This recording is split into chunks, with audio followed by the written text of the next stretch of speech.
Hey everybody, Ron from CampFire Grub. On this episode, I've got an old Massey Ferguson 1125 tractor behind me.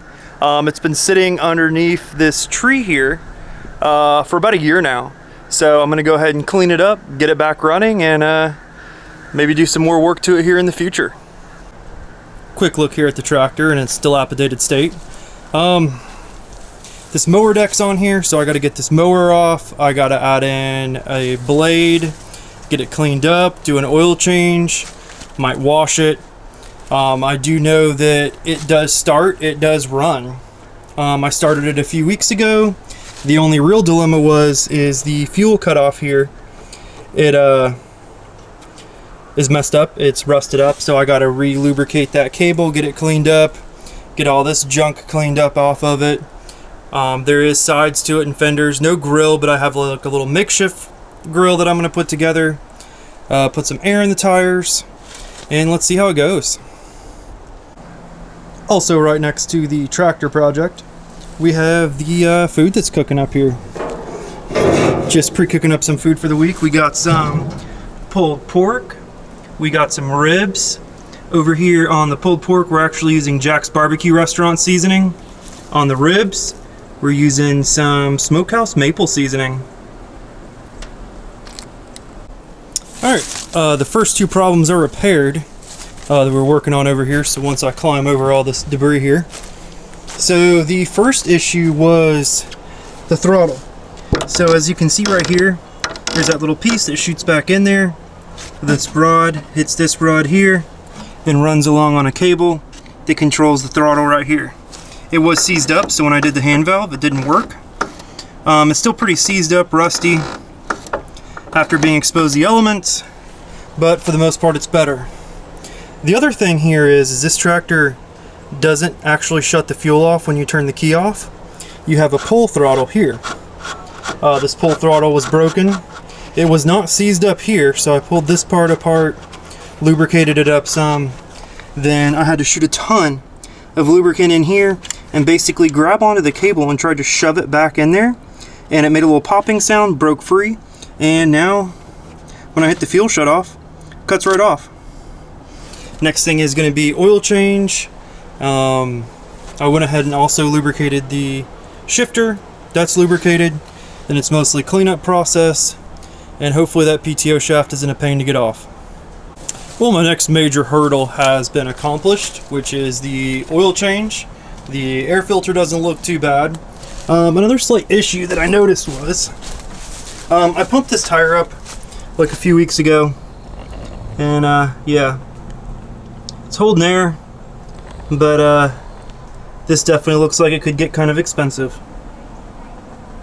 Another side note here is you might be wondering what this was, seeing it in the background on the tractor.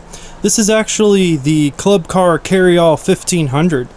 I have it this weekend. I went to a little event, and it's not too bad. It gets around good, does everything it needs to do, and it even has a 34-ton capacity. So it's like a semi-truck. So coming around here, we got the old tractor running efficiently, pulled out of the bushes, implement swap completed. Now it's just time to go ahead and get it washed up, put the rest of the components here back together, and we should have a good tractor here ready to work next weekend. Update here on the feed. We got some jalapeno poppers wrapped up in some bacon. We've got our pork, and we have our ribs. No tractor restoration is complete without a high-end paint booth for components. So I've got the paint booth here set up. We've got some old ratchet straps I found in the bushes, the metal grill ratchet strap to these trees. Now it's time to shoot paint in the paint booth. Painting's now complete. Don't worry, I used only the finest paint. I utilized this Rust-Oleum Turbo massive can of spray paint, and it did a splendid job here in the paint booth. Now it's time to drive the tractor over to the wash bay.